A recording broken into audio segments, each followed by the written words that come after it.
Welcome to SaaS Backwards, a podcast that helps SaaS and AI CEOs and go-to-market leaders accelerate growth and enhance profitability.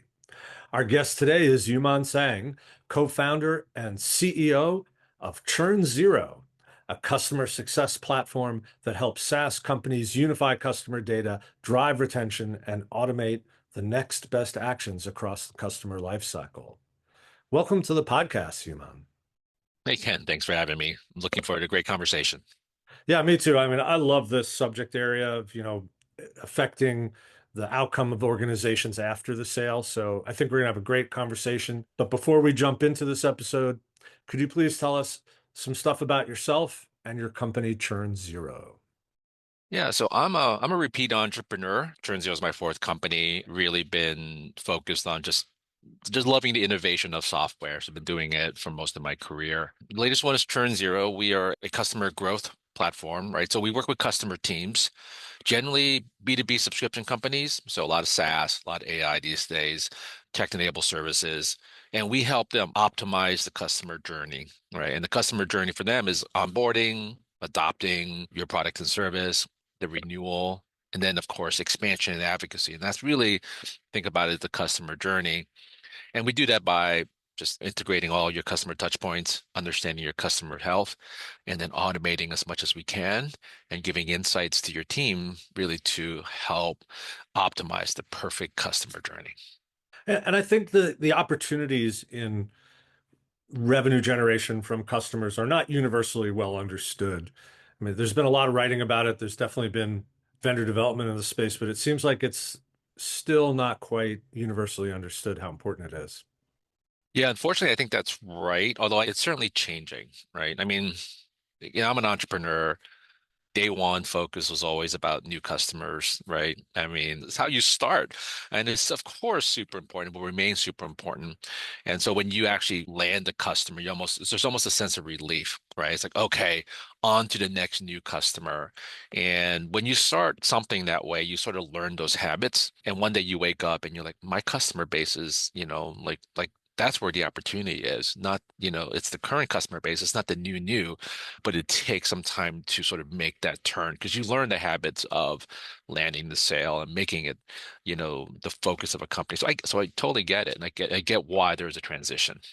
Yeah, I mean, certainly when people bring us into a new customer situation, new client for us as an agency, it's almost all about new logo, not so much about how can we extract more value from the relationships we have and be of greater value, So it's interesting dynamic. When you look back here, you kind of came out of the marketing automation space and you told us that you saw a massive gap in how companies are managing their existing customers. But what was it that made you believe customer success deserved this kind of solution, the same level of tech as the stuff we're much more familiar with on the new business side? Yeah, as actually turns out tech kind of follow the money as we should, right? Where we're businesses. And for a long time, that instinct to land new customers being the most important thing meant that the best tech went to marketing, the best tech went to sales. And, in my previous role, I was the CMO of a very large organization. I had the best tech. Incredible. Like I knew exactly what was going on with all my prospects. I knew when they opened my emails, when they came to a webinar, when they clicked on my web page, and I knew how to score them so the sales so I can pass them over at the perfect time to the sales team. Right. It was just really impressive technology. This is, 12 years ago probably. And then when I became a general manager and I inherited the customer success team, they simply did not have any tech, right? They had access to a CRM. We gave them an email, we gave them a phone, and we said, go get them, right? Go make them successful, make them happy. And look, it's very obvious, right? Like if you're a company of any scale and you look at what you have as a company, your customer base is one of the top two or three most important assets you have. Probably your employees are up there, maybe your product and services up there, and then your customer base is up there. And if you were to rank them, it ranks way higher than your prospect list, right? And so it was very clear that we had to bring that same level of sophistication and technology to the team that actually manages the customer base. So it's fairly obvious. Now, once again, people get stuck in their habits. I think CFOs see it early, right? CFOs, like they can they look at a spreadsheet, they say, oh, if I change my retention rate by this, if I add something to my expansion, look at the leverage I get. Look how profitable it is. So CFOs saw it early and it has slowly expanded to the rest of the organization. Yeah, and it's also a scale up mindset shift, right? As you start out on the scale journey, you don't have a big base from which to continue the growth off of. But at some point, there's got to be an inflection point where someone says, "Hey, the base is big enough that now it's a real opportunity in and of itself." Absolutely. The battle for product market fit for survival is is is core, right? I mean, it's a desperate run for product market fit. And when you have that sort of desperation to make sure it works, it is hard to sort of kick that. So yeah, there's no doubt there is an inflection point. I just want to dig a little deeper on this, like the nature of the function. It's historically been treated very much as, human oriented, resistant to automation. And how do you see AI changing that mindset and reality?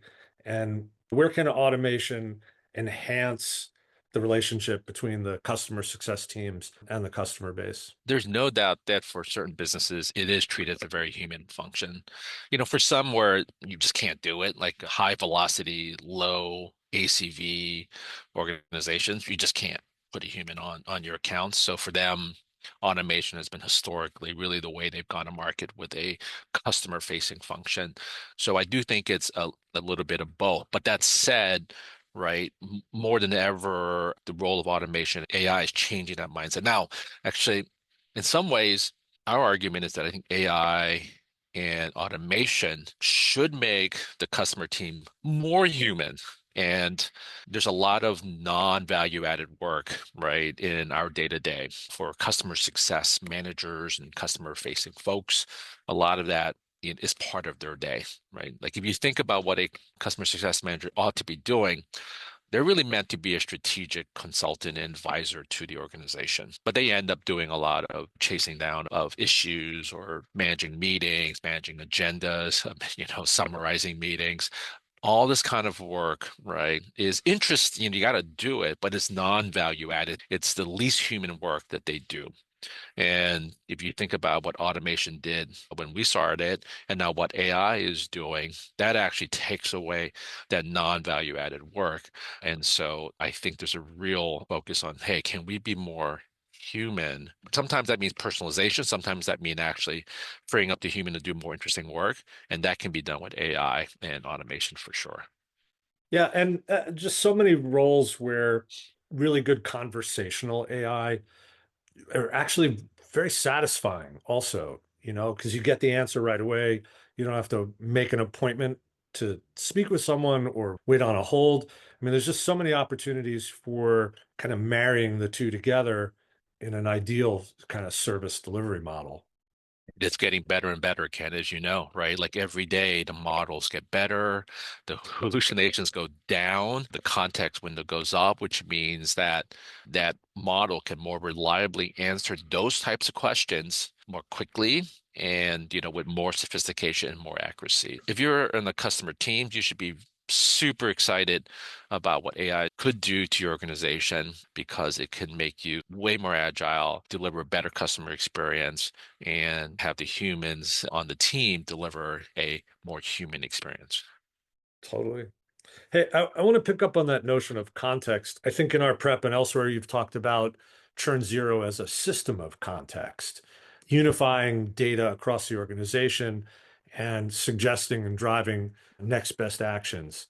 That's a lot. So the question is, what does it take technically and organizationally to be ready to do that, to get that fragmented data into something that's actionable? For a long time, right, people have been calling, systems like ChurnZero the system of record. And we certainly are that for our customers.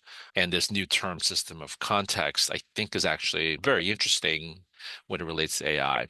What it means is that you really want your data or your customer touch points to be unified so that you can automate and drive AI out of it, right? So that's everything from usage data, how your customers using your product and service, data about your customers, emails, calls that you've made, transcripts, survey results, insights on the company itself. All those things will give you context on the account. And why is that important? Of course, it's important because, if you ever try to use AI without a lot of context, it delivers very generic, high level, next best actions, right? So it will always try to give you next best action. But if you don't have good context, it gives you bland, boring actions to do. So if you want really specific actions that feel like they actually hit the mark, you need more context. To do this, get the system of record, get the system of context. It's never been easy, right? It's simply good planning, it's good work, it's good rework, it's focus. The history of marketing automation, CRMs, CSPs, is littered with bad implementations because of data. And I don't think it'll ever end, right? Because data cleanliness is hard. People make changes all the time and sort of knock it out of whack. But you have to do it. The imperative to do it is higher than ever because your AI is not going to be that interesting and that useful without it. So it's just part of a great operational step is to get your data, invest in it. It'll never stop. It'll never stop. You'll never be happy, but you have to do the work. Yeah, I mean, I love the idea of when customer success having all this history kind of instantly available into either the interpersonal communications or, systematized events with customers. I'm just thinking about things like the last 20 times somebody from your client called in for support would really be powerful in terms of what are we going to recommend this customer do next? And it's impossible for humans to build that context. So I really just wanted to highlight that point of contextual relevance at this point of opportunity with customers.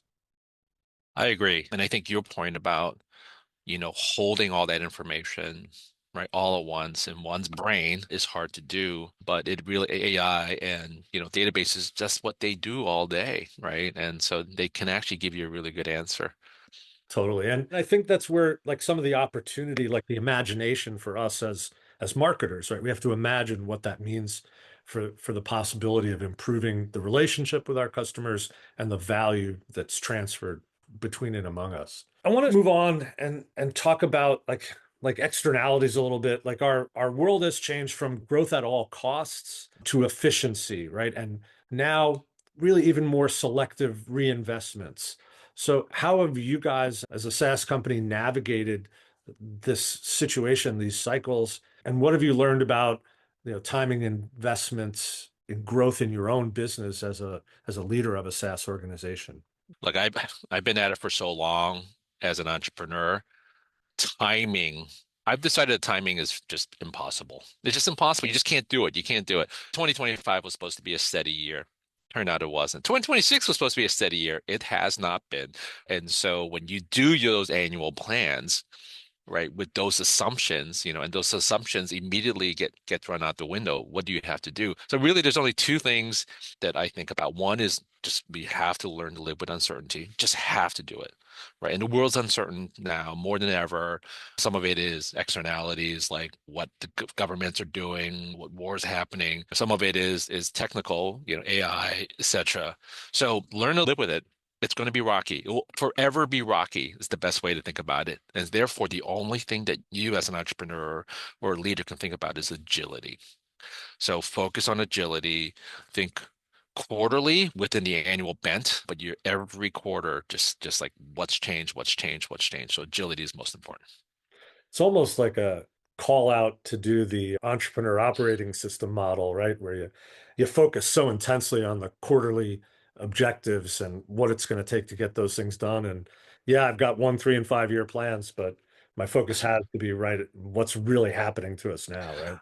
I mean, it the more certainty you have, the longer you can plan. In general. I mean, if I knew that, my salary was going to be fixed for the next 20 years, I'll just plan with entire certainty. But I just don't know what's going to happen from year to year. Like you just have to be agile. And so I think companies have to be that way now because I don't think the world will allow The world is not giving you any certainty anytime soon. It's an interesting kind of optimism, pessimism seesaw, right? We've got a lot of pessimism around us, but at the same time, I just don't hear a lot of companies actually struggling. They struggle with certainty, but they're not struggling so much with their accomplishment. It's an interesting time. It is an interesting time. There's uncertainty doesn't mean that things are bad. Uncertainty, you just don't know what's going to happen. And it's super exciting with the AI stuff. It's just so exciting. I love it. But not everyone does, right? Not everyone loves uncertainty, but I think we all have to live with it. Totally. Hey, let's move to like what the investor mindset is looking at SaaS companies like yours and others.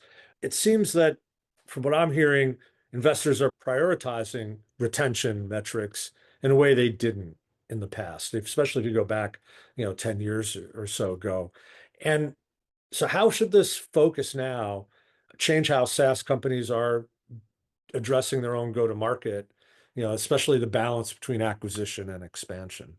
It has taken time for investors to take on retention as a important metric, but I think it's a top two metric now, right? They're going to ask about overall growth, and they're going to ask about retention. And by the way, they're related, right? They're related. And it took 10 years to get here because, there was a shift in models, right, in the software world from on-prem, you bought everything all at once to subscription, right? And that was a really big shift. And that shift took time for people to understand really the power of retention, but it is inevitable now.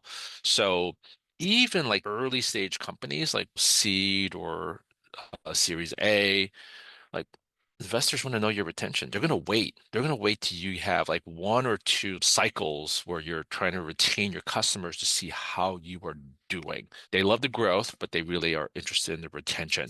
And so for you, those of you who are starting businesses, keeping your customers, making sure that, the first customer you onboard, you understand what went right, what went wrong, make sure they are adopting. You just can't like throw your products out there anymore. And if you're getting customers, that's great. That's all you need to do. Like now you have to keep them. So the balance between acquisition and expansion is you certainly, once again, product market fit. If you don't have any customers, there's nothing to expand. So you have to find product market fit, but have a focus on the success of the customer from the first day you set your first customer has to be a focus. So for entrepreneurs out there, when you go out and talk to investors, they're going to ask you, what's your growth rate? Oh, by the way, what's your retention rate? So just be prepared for that. Or what's your net revenue retention, right? It could be net revenue retention. I think that's probably the most important for early stage. Later stage, most investors move to gross revenue retention because they want to say, hey, because you could have actually a really strong NRR with a fairly okay GRR because you can just upsell your biggest customers. The GRR tells a different story. Like maybe are you focused on your ICPs? Do you have some issues with parts of your product? So I think companies will navigate between NRR and GRR during different parts of their company life cycle. Interesting. And also I think the thing you said about focusing early on retaining customers and expanding those relationships, it even goes before you've sold, before you've gone to market. You need the telemetry in your systems to know how people are using them, right? You have to design the ability to retain customers into the product itself, which I think might evade some founders. People forget that people, and then they desperately rush. They put it out there, and it's like, oh, what's your customers doing? It's like I have no idea. And so, yeah, that's a really important point, Ken. Lastly, I want you to kind of look ahead for us a little bit. You're leaning more into top of funnel opportunity creation again. And how do you balance investing in new logo growth while ensuring retention and expansion remain first class citizens in your GTM strategy? No, we're ChurnZero. Like our focus on our customers will never go away. But generically, I would say for folks right now, there was a huge tech stack consolidation that sort of greeted us between 2022 and 2025. That impacted GRR, that impacted NRR. Buying was slow, lots of hurdles to cross. A lot of folks in the software business sort of felt that. I think overall that has slowed, right? But that's kind of replaced by AI, right? And the amount of FUD, fear, uncertainty, and doubt in the marketplace right now is actually pretty incredible. So I think folks are ready to buy, but what replaced that optimism, because they were not ready to buy a few years ago, but they're ready to buy now, is what do they buy? There's a lot of top-down pressure for them to make AI work. There are a lot of companies making promises, whether it's features that they don't have yet or AI promises that seem too good to be true. There's so much noise. That's your challenge today in the AI and the SaaS marketplace, right? Is like getting through all that noise. And that is showing proof points. That is showing ROI. Maybe probably building a brand that people trust so that when you say things, people trust that. So in terms of balancing it, like I do think there's, the opportunities to expand within your customer base and top of funnel are back. But now the new challenge is all the noise that's out there. But we're investing in all of it for sure. Yeah, I mean, I think the point you made about credibility is more important than ever. It's a trust-based economy in so many ways now. And the speed with which your reputation can be impacted negatively by not delivering on your promises, not doing what you say you're going to do. Mhm.